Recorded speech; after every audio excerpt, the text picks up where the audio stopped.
and the value of laughter and the value of not taking everything so seriously. I mean, serious stuff, but let's lighten up a little bit. So thanks to our diamond sponsors, that's me in the blue jacket. Hilarious, hilarious, hilarious. But anyway, loving memory. I told you I wasn't gonna cry.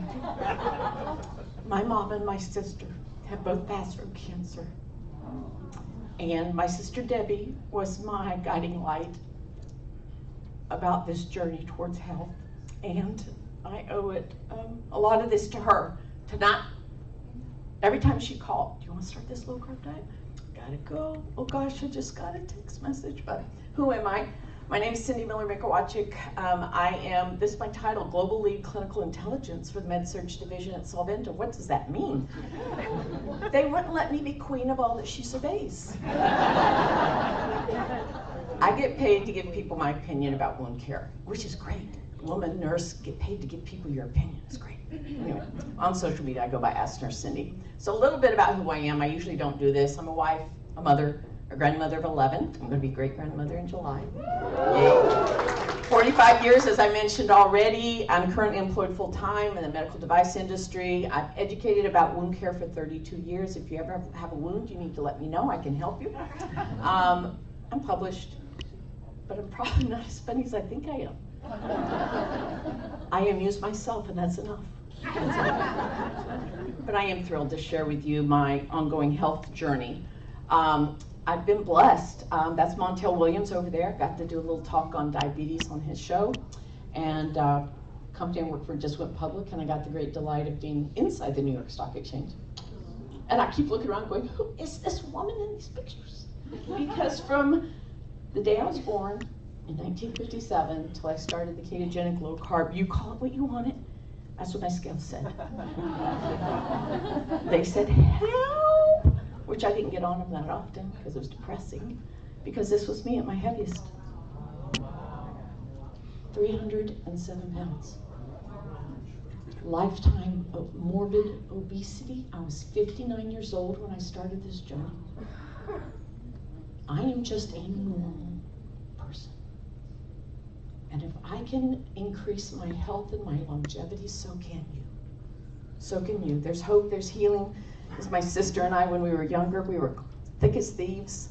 And this is all her fault. That was us together at our heaviest. And this was us before she died. And she didn't give up. She sent me this. Have you ever seen this TED Talk with Dr. Sarah Hallberg in the blue pants? Find it. Because it said, her topic was, what if we've been treating type 2 diabetes all wrong? What if instead of giving someone insulin, drop your carbs? If you're not tolerating carbs, if they're stuck in your bloodstream, it's great, it's great. So this was my weight at 240 when I started the keto journey about 8 years ago. And please note that in my hand, I have a candy bar. Yep, that's me. That was me. But now, this is what I tell people, underestimate me, that'll be fun. And I really cemented it in when I told my son-in-law, who's a lovely person, hey, I've just started the low-carb diet. And he literally rolled his eyes and said, well, we'll see how long that will last. Yeah. This is Dr. Eric Westman, one of the first guys I listened to after Dr. Sarah Hallberg. And the white coat, this is called the white coat video. It's hilarious. And there's a gentleman that just finished speaking that I got the great pleasure of meeting in 2016. And between Dr. Sarah Hallberg, Dr. Westman, and Dr. Dom, all the little pieces started clicking together. And I started understanding why nothing else had worked for me. Because I was, somebody talked about Weight Watchers. I could do those low-carb Weight Watcher bars. Yes, I could. I thought one day, well, I could eat 22 of these a day and I'd still be in my point range. So once I saw it, though, this is me, once I saw it, I could not unsee the truth of what sugar was doing to me. Now, I'm going to speak for me. I'm an N of 1. I mean, I've done my own experiment, like Dr. Dom just talked about. So when I started this journey, this is what people call the whoosh video or the water balloon video. I think it's like almost up to 2 million views. because it's a simple way to explain why the scales are liars. You can watch it. It's fine. We don't need it right now. Well, as I started reaching out to other people, common people, honest to goodness, a lady came up to me and she said, "Does eating low carb make you shorter?" And I pondered that. And I started looking back through pictures. Well, shorter, and I had on heels. Shorter. Shorter. Really short. Oh yeah, I'm the shortest of that whole group. So I said, inside I'm thinking maybe. And then I realized, no, I've always been short. So I asked her, I said, "Have you lost a significant amount of weight? Help me understand why you're asking me this." She said, "Look at my pants, they're dragging on the floor." And she goes, "I've lost 80 pounds and I'm shorter." I said, "Turn around for me." And she did. And they were bagging. I said, "Oh, darling, you got less junk in your trunk. There's been some slippage on your hippage. And your pants don't have to go out, they just fall down." She goes, "Oh, well, thank God." And she walked away. That's all she did. So, it doesn't make you shorter. By the way, I got called pretty today. Well, actually, the full statement was, "You're pretty annoying." But I do try to focus on the positive. I am a half full glass. But we're going to get into some more serious stuff now, because Hosea said, "For lack of knowledge, my people perish." We have been fed a pack of lies for at least 40 years. Amen. For at least 40 years. And I today hope you will take away some knowledge that empowers you to take care of yourself. So I'm going to go fast right now. Buckle up. Here we go. Woo! Okay, what is she going to do? I'm going to show you CDC data. And I'm going to go very quickly through these slides, and I want you to watch for the color changes. Each color is a different percent of the population in that state that was obese at the time. So I think our lowest there was 10%, right? 85, 86, 87, 88, 89, 90, 91. Oh, new color. Now we're at 15 to 19%, 91, 92, 3, 4, 5. It's like an epidemic. Oh, another new color in 97, 98, 99, 2001, 2. Whoop, whoop, whoop, whoop. Oh. Holy moly, right? Oh, blue's all gone. So they added it back in with another thing. They changed the ratio. They changed what the percent was because they had to go up. Oh, but let's keep going. What keeps happening here? So I jumped to 2022 because it just got boring. 2 years ago. So we're looking at over half the population. Yeah. And this is our projection, CDC's projection for 2030. We have been fed a pack of lies. I have a type 1 diabetic daughter. She's on the insulin pump. She's been keto since I have. Low carb. I really don't care what you call it. Just drop the carbs. That's all I care about. And her endocrinologist, every time she sees him, he's like, "You take how many units of insulin a day?" She's like, 10. If any of you are on insulin, you know that's extremely low for a type 1. Let's just keep going. She's been a diabetic 40 years now. No retinopathy, no neuropathy, no nephropathy, and all those pathies are bad. Pathies are bad. A pathologist finds abnormal cells, right? All right. So why are we getting bigger and sicker every year? Why? You know, actually, I don't really think it's this. I really don't think it's the whole fruit, the whole grains. I really think the majority of it is, this is what my food pyramid was. This is what I ate. Huh. I'm going to show you. All right, I'm going to walk you through what is making you fat, all right? Now this is your last chance. If one piece of candy gets past you and into the packing room unwrapped, you're fired. This was us in the 60s. A little bit of sugar here and there. And we can handle it, right? Because it was a little bit. Fast food wasn't everywhere. Home Depot had no chips and candy bars in the aisle. And we're like, our body's like, okay, give me a little sugar, I can handle that. And you're like, proud of yourself. You're like, okay. Well, this is easier. It's easy. Yeah, we can handle it, okay? It's okay. But guess what started to happen to our food, right? More of it, more processed, started to come faster. All of a sudden, we're like, uh-oh. Oh my goodness. What do I do? So the body starts finding a place to put it because you're bombarding it 6 to 8 times a day, those little small meals, snake bars and all that. And all of a sudden you're like, I don't know what to do. So the body will start putting it places that it was never meant to be because your fat cells are full. Now watch. Now the lady's going to come back in. It's going faster and faster. All the advertisements, all the birthday parties. You're like, oh no. Oh no, the doctor measures your A1C and says it's high, and you're like, oh well, I don't know why. Here she comes, there's the lab work. It goes in our brain, ladies and gentlemen. It goes to our breast tissue, it goes to the hippage, you know? And do you notice? I'm sorry, I had to waste 2 whole minutes of my talk to show you that. And so now she's switching over, this gal's switching over to the doctor that prescribes you insulin.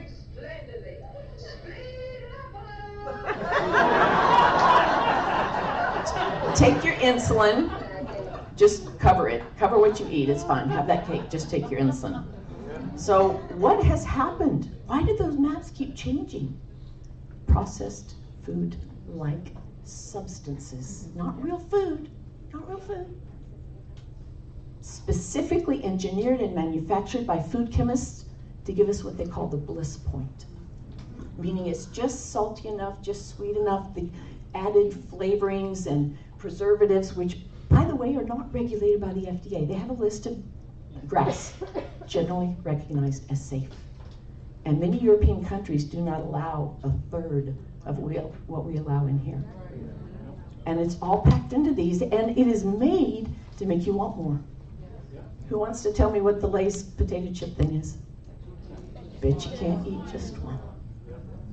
Because it's manufactured that way. And when I worked in Japan, when I worked in China, it all tasted the same. So in people that are susceptible to this, that hit of the dopamine that comes from that blood sugar going up, it's very hard for us to lose weight on anything other than understanding what sugar does to us. So, iceberg, right? Now we won't encounter one today, it's all right. We're not in the North Sea. But we're treating the symptoms, what's above the water. We are not treating the root cause. And I stand before you today, if you take one thing away from here, this whole cruise, or maybe just from my lecture, because I can't speak for the other speakers, please take away that processed food-like substances are there, and they're very addictive, and if you just avoid those, life will be better. Because when I changed my food, it changed my life. I really did. I changed my life. And years ago, you remember Where's the Beef? Yeah. We were not afraid of meat years ago. And I thought that was just hilarious. I just had to show you. So what diet should I follow? It's diet, right? It has to be lifestyle. Ladies and gentlemen, it'll come right back if you stop eating it. Well, when I gave up those Franken foods, it changed my life. When I started the low carb eating, it changed my life. When I went to high-fat keto, it changed my life. I progressed, right? When I went carnivore, it changed my life. When I started fasting, it changed my life. Let me say something about fasting for a minute. Here's your brain. Let's talk, shall we? And you're like, sure. Brain goes, are we sick? And you're like, no. Are we out of food? No. So what the heck are we doing this for? Fasting takes time to learn the practice of fasting. The mouth and the stomach chime in, they go, yeah, we got some questions too. So, let me get this started. Fat loss is not going to be linear. You'll typically, you notice I didn't say weight loss. I don't want you to lose muscle mass. I don't want you to lose bone mass. Fat. It's not linear. It might be at first, but if we expect that to happen all the time, it's more going to be like this. Oh, not that one. We already did that one.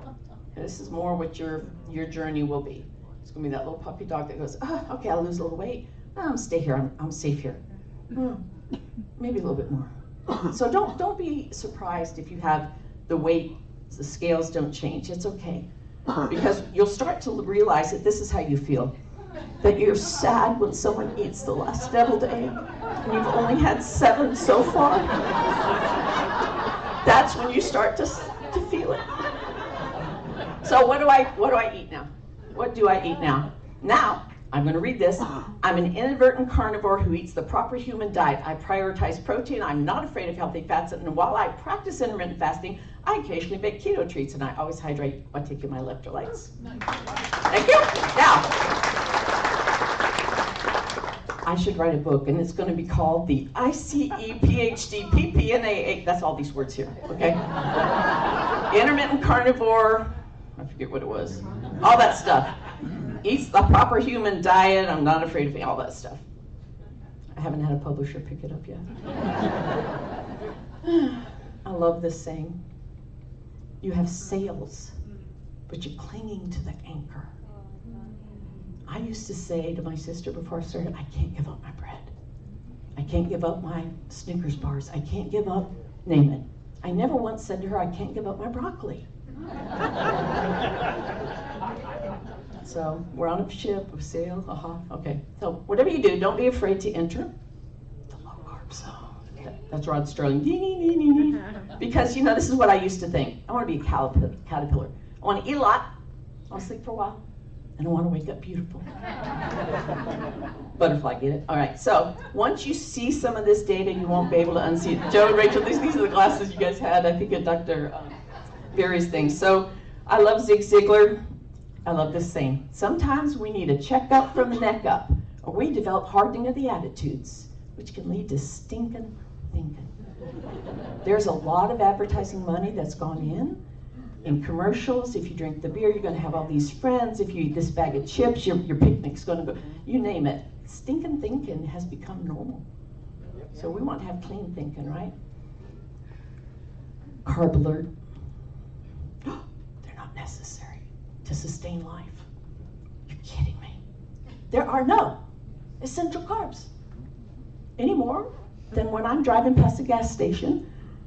I might have a full tank and I think, oh, it's been 2 hours since I filled up the car. I should fill up in case it goes lower. In other words, that 6 to small meals a day, we don't need to do that. No, food for thought. I love this. This is a quote by a famous, well, I don't know how famous he is, and he said, food, as defined, is a substance that promotes nourishment and promotes growth and health. Poison is a substance that promotes illness. 90% of big food, therefore, is poison. It's not food.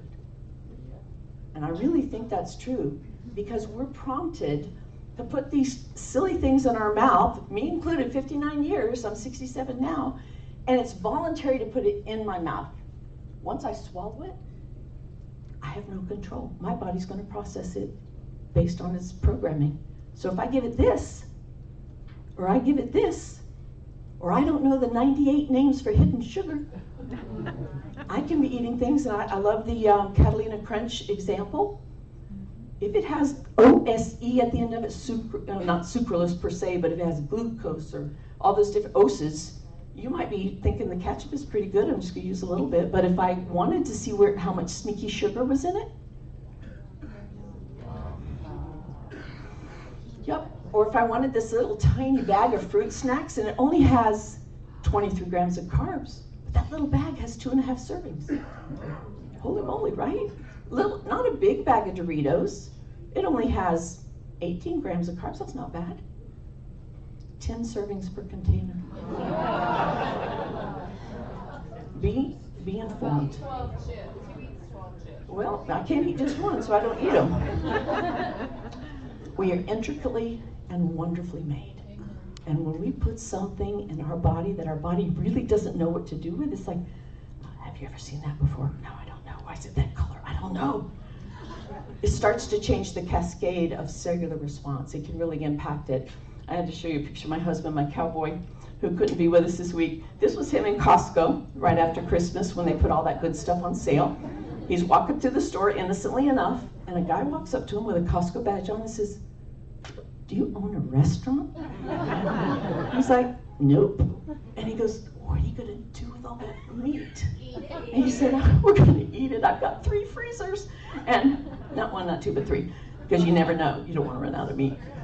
But the guy said, can I take a picture of you? I'm the Western States Regional Manager for Costco, and I want to show people how our members take advantage of what we do when we go put things on sale. So basically, it comes down to that cellular response. And when you bombard, when you're Lucy or Ethel, if you cannot crank out enough insulin to keep the blood sugar low, you will eventually have a high blood. It's very complex, but what I want to help you understand is why this is a problem, not just in weight loss, but in that chronic metabolic panel, the disease states that we see.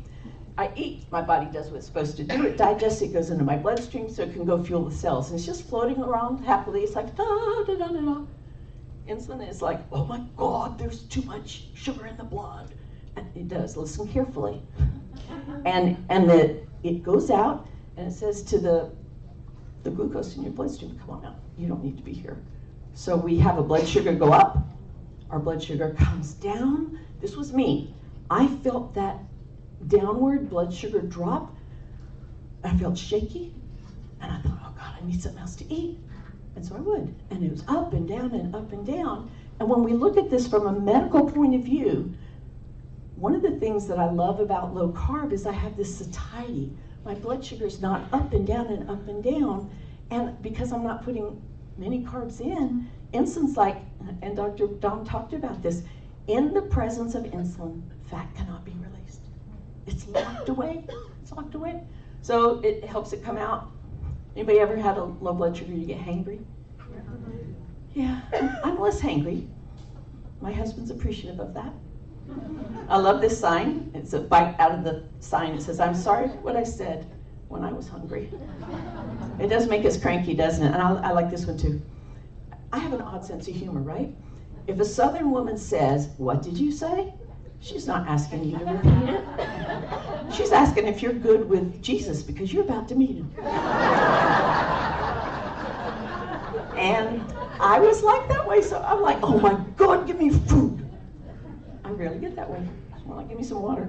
But anyway, so it's good to be normal. So what happens then? So the glucose comes out, but guess what? It does not evaporate. It doesn't just dissipate through your skin. It has to be stored, offered to our normal, organs first, and whatever is left over is stored in the fat. And we already talked about this. Oh, I'm doing pretty good. Stored body fat is only released when and if insulin is low. Because if insulin is there, it's like, it looks at the gel cell and says, no, she doesn't need you. You know why we store fat, really, if we look at it from an ancestral point of view? For times of famine, when food was scarce. Think of a bear. They get all fat before they go to sleep, and they sleep for a couple months, they wake up. In fact, we should make a diet about that. But anyway, so when we allow our insulin level to drop, and how do we do that? We just stop eating the carbs all the time, all the time, all the time. Oh my God, I did it. This is me. Maybe it applies to you. But this is me. This was 59 years. I'm so thankful that I found this way of eating. So if we have those low levels of insulin, and my last one was 4 when I had the fasting insulin taken, fat travels to the liver, your body will use some of that, and the ketone body, if you don't have much insulin, says, it's time to come out and play. And the body will use up all that stored energy to help sustain your life. I'm still a millionaire. I still got plenty. If each fat glob was $1. I love this quote by Dr. David Ludwig. Insulin is like Miracle-Gro for your fat cells. Anybody ever know someone that was put on insulin and they start gaining weight rapidly? They already have a high level of insulin. They just can't produce anymore. Now we're going to put some more on and they start to gain weight. So that's how we lose weight. But why is it more important? Why do we need to look beneath that iceberg and look at the root cause? Because sugar is tricky. And it's tricky because it's sticky. Ever give a kid a lollipop or, heaven forbid, cotton candy? Did you see the line outside of the It is sticky. Why? There's no glue in there. But it loves to bind to protein. So when it binds to your face, to your hands, or it's on the floor and you're barefoot and then your feet are sticky, it's like, hello, skin. hello everybody with protein, I'm gonna just give you a great big hug. And unless you wash it off, it's gonna be there forever, right? What does that have to do? He mentioned, Dr. Dom and several others mentioned your hemoglobin A1C. I'm gonna explain it to you. I know you've always wanted to know what the heck does that mean and why do I care? Red blood cell carries the hemoglobin molecule, which carries our oxygen. Blood brings in the groceries and it takes out the trash. Brings in the oxygen nutrients, picks up the waste products. Any glucose in your bloodstream is gonna try to glob onto it and hug it like it does your skin. It's gonna say, hello, I'm so glad to meet you. So low hemoglobin A1C means that you don't overall have much sugar floating in your blood. The average lifespan of a blood cell is every 3 months. We have some that are being born today, some that are dying today, but average, if I look at the collective body, it's 3 months. So let's talk about that with a nursery rhyme, nursery song. Wheels on the bus. Wheels on the bus go round and right. Doors on the bus open and shut, open and shut. People on the bus get on and off. Okay, I'm gonna make this actually applicable. You're like, how'd she do that? Because I'm not as famous as I think I am. So now we're going to do it with oxygen on the hemoglobin bus, but it's too many syllables. Too many, So it's oxygen on the H bus. Oxygen on the H bus gets on and off, on and off, on and off, right? It gets on, it's delivered, it gets off. What does glucose do? Sugar. Sugar on the bus.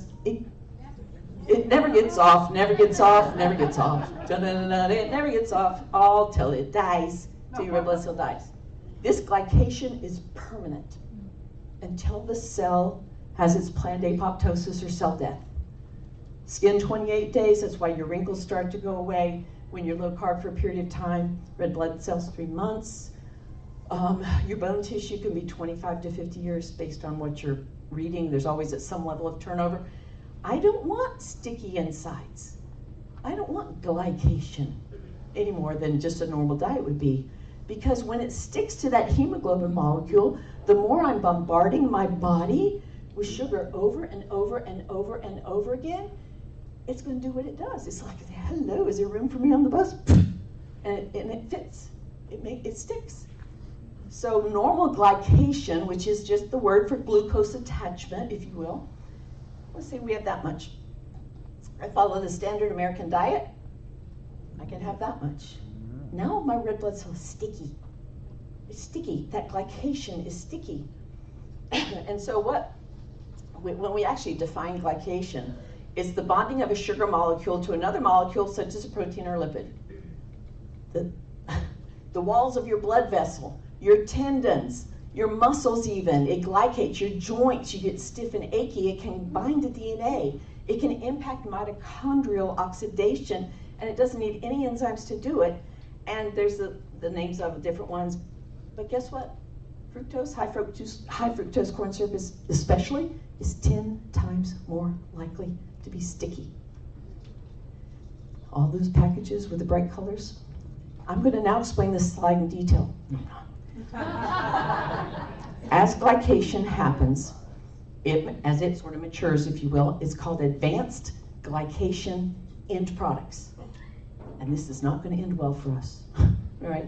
So they find a receptor on the different protein molecule that's called RAGE, receptor for advanced glycation end products. Honest to goodness, this is a great article that was published in Circulation in 2006.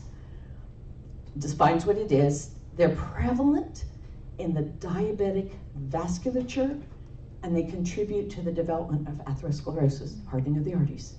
It's not fat's fault. It's the sugar. It's the sugar glycating. It becomes stiff, it's immalleable, it can change your DNA and your transcription and all the cell signaling. It impacts the extracellular matrix, the intracellular products. And so all of these things, in many ways, spin out of the ages and the rage. If not totally due to that, then many times the smoking gun at the scene, and rage, really, the more I learn about this, and I get mad. Anybody ever seen the movie Inside Out? Awesome movie. This is rage. An example of this is, think of this as inflammation. Constantly doing this to the inside of your body. Because if you've ever been sunburned, you're sorely inflamed, right? Imagine what it looks like on the inside if sugar's the culprit. Another example, we've got a splinter, becomes inflamed. If I don't get it out, if I don't pull that out and stop it, you can actually, I've had people lose fingers because I do wound care and we see it.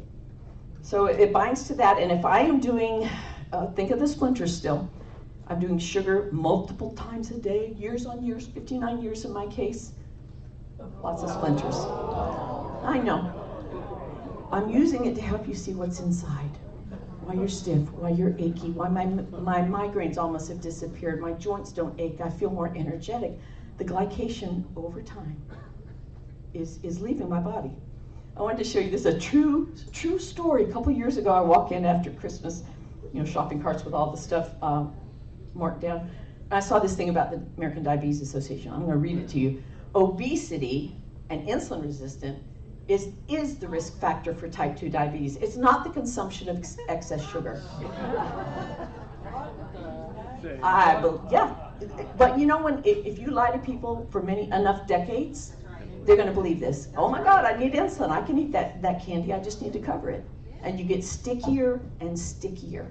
And all the things Dr. Dom and Dr. Brian were talking about start to be an outshoot of what we're doing to ourselves because we've been lied to. It's my opinion. You can think what you want. So it goes back to those chronic diseases. The glycation, the insulin resistance, that chronic inflammation, the oxidative stress on our body, as well as mitochondrial dysfunction, much can be laid at the door of this. Much can be laid at the door of this. And believe me, on average, globally, there's 1 amputation per second for people with complications of ulcers in their feet. It's what we call a large vessel and a small vessel disease.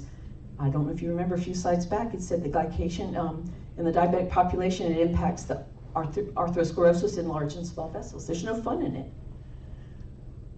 So I want to end with hope that it's going to stall. You're going to be the puppy dog. You're not going to be, my longest stall was 18 months. 18 months. I was on YouTube a lot at the time and Facebook going, hi, I'm Master Cindy, I've lost 75 pounds. A month later, hi, I'm Master Cindy and I've lost 75 pounds. Finally I could say 94, but anyway. Don't abandon the vehicle. Don't just leave the car on the side of the road and walk away. It's going to happen. And certainly don't get angry. Don't go beat yourself up. Dag-nab low carb, blah, blah, blah. Because if you give up, what's going to happen? Let me show you what's going to, I'm glad you asked. Let me show you. You'll go backwards. And eventually you're just going to crash. Because I've done it 100 times before this. Yep, that was me. So when you feel tired, remember to rest. Be happy that you're on a plateau. Don't get it back. Don't give up. Take a break, reassess, manage your stress, the sleep, all that things. And Jessica, I love what you said this morning because I don't talk to myself, I sing. I have no voice, but let me show you what I found that, you guys ever seen First Wives Club at the end? You don't own me. You don't own me. No way, I'm not. I'm not going to do low carb. Oh, I'm out. No, I'm not gonna. You don't own me. I sing this, I literally do.